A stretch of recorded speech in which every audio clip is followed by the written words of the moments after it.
तो गुण और दोष, अच्छे बुरे, पाप पुण्य, धर्म अधर्म, इन दोनों का संयोग ही सृष्टि है। अधर्म भी कभी समाप्त नहीं होता।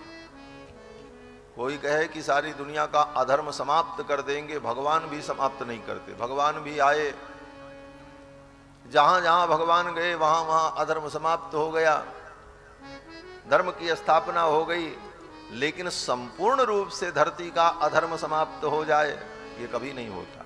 क्यों? बोले अधर्म खत्म हो जाएगा, फिर अकेले धर्म के बल से सृष्टि भी नहीं चलेगी, धर्म अधर्म दोनों रहेगा।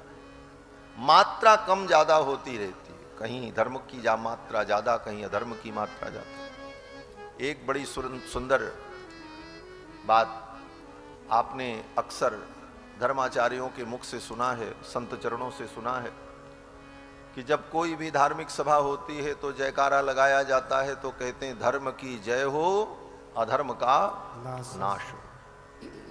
ये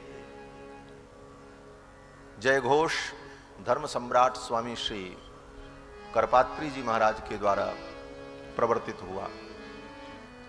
आज से कई दशक पूर्व जब इस धर्म घोष को, जय घोष को स्वामी जी महाराज ने जन के बीच में प्रस्तुत किया, तो सब प्रकार के लोग होते हैं, कुछ न कुछ टीका टिप्पणी होती है, अच्छा भी करो तो कुछ न कुछ लोग प्रश्न चिन्ह खड़ा करते।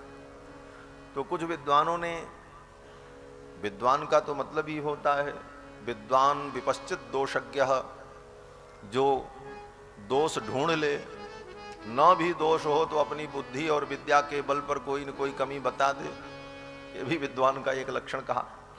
तो विद्वानों ने प्रश्न किया कि अधर्म जो है वो भगवान का पृष्ठ है, भगवान की पीठ है, और धर्म ही भगवान का वक्षस्थल है।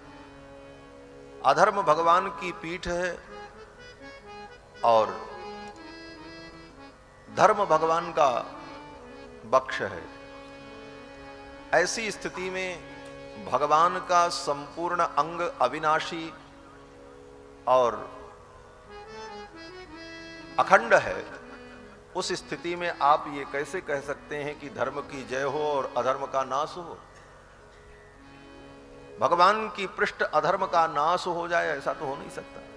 बड़ा शास्त्रार्थ हुआ, बड़ा विचार हुआ इस पर महाराज।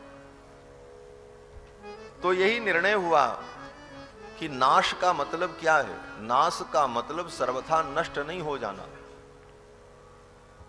नश अदर्शने, अदर्शन हो जाए, दिखाई न पड़े। अधर्म रहे, अधर्म रहेगा, दिखना नहीं चाहिए। अधर्म हो लेकिन दिखे नहीं। दिखे क्या? बोले धर्म, अर्थात हम भगवान के मुखमंडल का दर्शन करें, भगवान की पीठ हमको न दिखे। ठाकुर जी के सम्मुख हम रहें, पीठ तो है ये हमको मालूम है, लेकिन वो पीछे है, हम तो मुख का दर्शन करें। तो अधर्म रहे लेकिन वो पर्दे के पीछे हो, वो दृष्टिगोचर न हो, धर्म ही संसार में सर्वत्र दिखाई पड़े, यही धर्म की स्थापना है। परंतु अधर्म की भी सत्ता कहीं न कहीं रहती है। धर्म अधर्म, पाप पुण्य, सत असत, सज्जन असज्जन, इन सब का जो द्वंद्व है, इसी का नाम दुनिया है।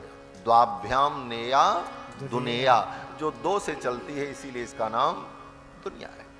इस दुनिया के चक्र को देखकर और इस चक्र में घूमते हुए जीव को देखकर भगवान को ही दया आती है।